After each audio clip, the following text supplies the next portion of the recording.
പത്തനംതിട്ട സീരിയലിൻ്റെ ലേറ്റസ്റ്റ് എപ്പിസോഡാണ് കേട്ടോ പറയുന്നത്. അങ്ങനെ ആദർശാണെങ്കിൽ അനന്തപുരി തറവാട്ടിൽ നിന്ന് മറ്റൊരു വീട്ടിലേക്ക് താമസം മാറാനായിട്ട് ഇറങ്ങുകയാണ് കേട്ടോ. നയനയും ദേവയാനിയൊക്കെ ആണെങ്കിൽ ഭയങ്കര കരച്ചിലോട് കരച്ചിലാണ്. ദേവയാനി ചെന്നിട്ട് എല്ലാവരോടും ചെന്ന് പറയുന്നുണ്ട്, എൻ്റെ മോൻ ആദ്യമായിട്ട് ഒരു അബദ്ധം പറ്റുന്നത്. ഇത്രയും നാൾ അവൻ ഈ അനന്തപുരി തറവാടിനെയും നമ്മുടെ ജ്വല്ലറിനെയൊക്കെ അവൻ നല്ല രീതിയിലാണ് അവൻ മുന്നോട്ട് കൊണ്ടുപോയത്. അതുകൊണ്ട് തന്നെയാണ് മുത്തശ്ശൻ എല്ലാത്തിൻ്റെയും ചുമതല എൻ്റെ മോനെ ഏൽപ്പിച്ചത്.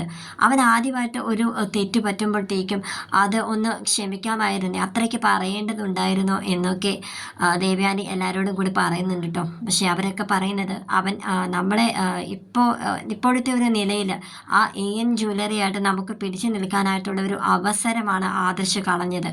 അപ്പോൾ മുത്തശ്ശൻ പറഞ്ഞതിൽ ഒരു തെറ്റും ഇല്ല എന്നിങ്ങനെ ആദർശിൻ്റെ അച്ഛൻ പറയുന്നുണ്ട് കേട്ടോ. അപ്പോഴും ദേവയാനി പറയുന്നുണ്ട്, ആ അഭി ഇവിടെ എന്തൊക്കെ കാണിച്ചു കൂട്ടിയിട്ടുണ്ട്. അപ്പോഴൊന്നും ഇത്രയ്ക്ക് രോക്ഷാകുലനായി ഞാൻ അച്ഛനെ കണ്ടിട്ടില്ല. അത്രയ്ക്കാണ് അച്ഛൻ ആദർശിനെ അവൻ്റെ അഭിമാനത്തെ ചോദ്യം ചെയ്യുന്ന വിധത്തിലാണ് ഇന്ന് അച്ഛൻ അവനോട് സംസാരിച്ചതെന്നുള്ള കാര്യം പറയാൻ കേട്ടോ. അങ്ങനെ ആദർശ് ആ വീട് വിട്ട് ഇറങ്ങാൻ കേട്ടോ.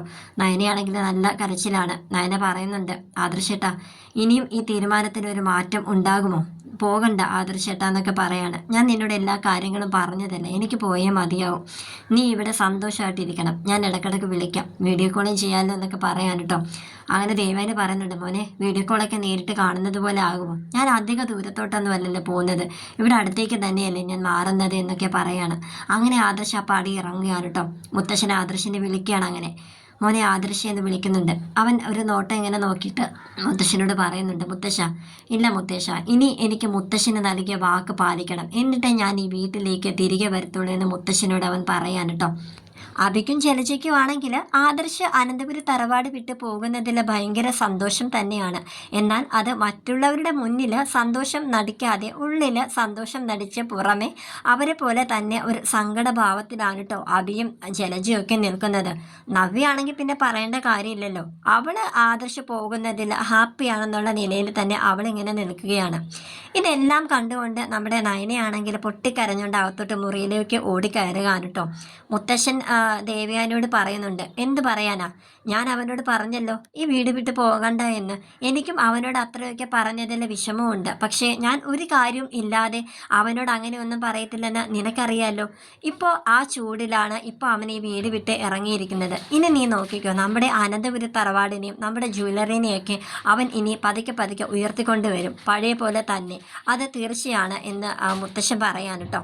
ആദർശ് വീട് വിട്ട് ഇറങ്ങി ആ ഒരു സെക്കൻഡിൽ തന്നെ അവരുടെ അച്ഛനെ വിളിച്ചിട്ട് ഫോണിൽ പറയുന്നുണ്ട്, അച്ഛാ ഒരു ഹാപ്പി ന്യൂസ് ഉണ്ട്, എനിക്കിത് അച്ഛനോട് നേരിട്ട് പറയണമെന്നുണ്ട് ഇപ്പോൾ. പക്ഷേ ഇപ്പോൾ എനിക്ക് ഇവിടുന്ന് ഇറങ്ങാൻ പറ്റാത്ത ഒരു സാഹചര്യമാണ്, അതുകൊണ്ട് ഞാനിപ്പോൾ ഫോണിൽ തന്നെ പറഞ്ഞേക്കാമെന്ന് പറഞ്ഞ് ആദർശ് വീട് വിട്ട് പോയ കാര്യമൊക്കെ അച്ഛനോട് ഇങ്ങനെ പറയാനിട്ടോ. അപ്പോൾ അയാളും അവൻ്റെയും തമ്മിൽ നല്ല ആദർശ് പോയത് എന്തായാലും നന്നായി, നമ്മളുടെ ദൗത്യം ഓരോന്നോരോന്നായി നടപ്പാക്കിക്കൊണ്ടിരിക്കുകയാണ്.